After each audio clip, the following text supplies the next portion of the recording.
como en una clase de 5 minutos destinado a múltiples temas, decidí cómo enfocar esta pequeña presentación en 2 temas que a mí como médico me producían siempre inquietud en relación a los trastornos de ácido base cuando uno está frente a un paciente.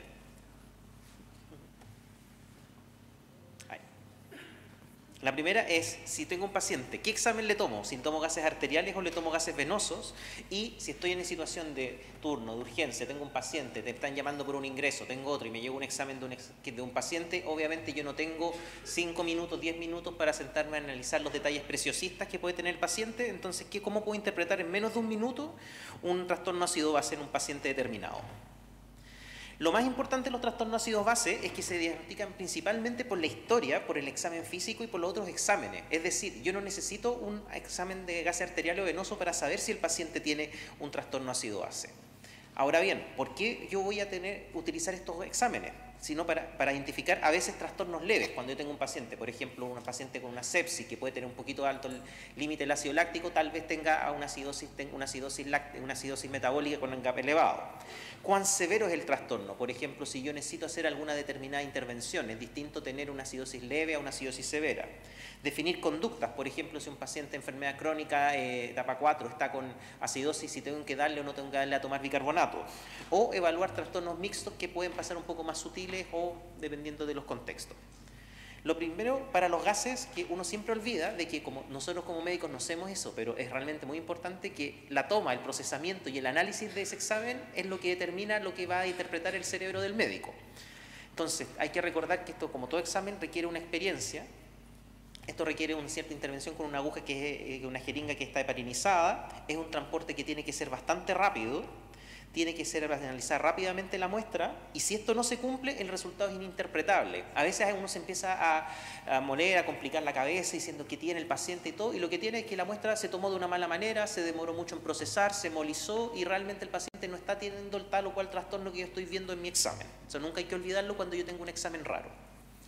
Los gases arteriales, comparados a los venosos, no hay que olvidar, lo más estúpido que vienen de una arteria, por lo tanto, duele, tiene algunos grados de morbilidad y si bien técnicamente para un médico es más fácil tomarlo, como en enfermería te informan para tomar exámenes de vena, requiere más experiencia que respecto a lo que tiene una enfermera que toma un examen de vena.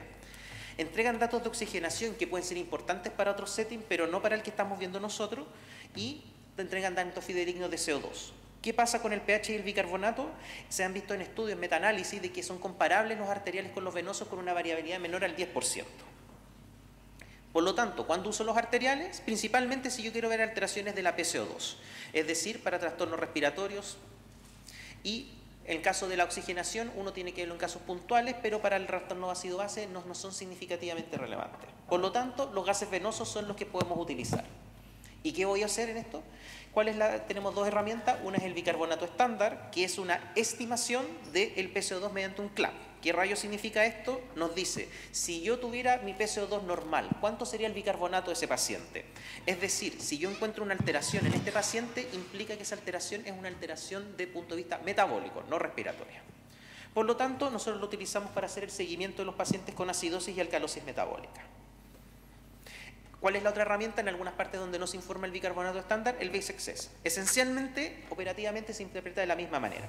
Te dice cuántos sobran y, al igual que el bicarbonato estándar, si el valor está alto, ¿qué nos está diciendo? Que nos sobran bases, por lo tanto una alcalosis, y si está bajo el examen, nos está diciendo que es una acidosis. Y ahora, lo que yo les decía, ¿cómo podemos interpretar en forma rápida un examen? Lo más importante es que primero consideremos la anamnesia y el examen físico, lo más obvio, y si un examen nos da algo que no nos calza, repensar lo que estamos viendo si no está malo. Lo primero, ver el pH, si eso nos va a decir de inmediato cuál es el trastorno primario. Si tiene 2 o 3 trastornos, pero si el pH está bajo, definitivamente hay acidosis. Después ver el bicarbonato estándar, como se les decía, si está alto está alcalosis y si está bajo hay una acidosis metabólica, no respiratoria. Y si tenemos gases arteriales, podemos ver la PCO2, que si está alta nos dice que hay acidosis respiratoria o una compensación de una metabólica, y si está bajo, una alcalosis respiratoria. ¿Cómo podemos comparar esto? Veamos la concordancia. Si el pH es normal o está alterado, según el pH. Si tenemos un pH normal y un PCO2 alterado, evidentemente tiene que haber algo que compense, por lo tanto hay un trastorno mixto.